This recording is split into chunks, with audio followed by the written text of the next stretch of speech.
المغضوب عليهم ولا الضالين.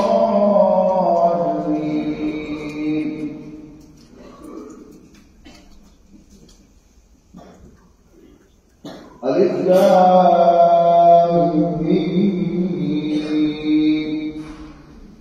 ذلك الكتاب لا ريب فيه هدى للمتقين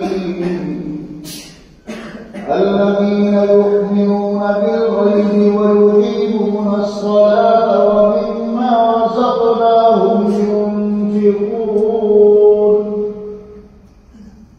والذين يؤمنون بما أنزل إليك وما أنزل من قبلك وبالآخرة هم يوقنون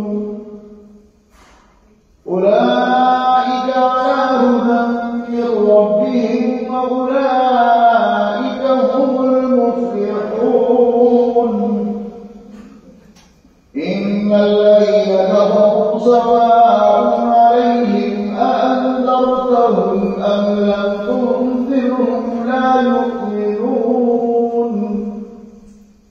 ختم الله على قلوبهم وعلى سمعهم وعلى أبصارهم غشاوة ولهم عذاب عظيم. ومن الناس من يقول آمنا بالله وباليوم الآخر وما هم بمؤمنين يخادعون الله والذين آمنوا وما يخدعون إلا أنفسهم وما يشعرون. في قلوبهم مرض فزادهم الله مرضا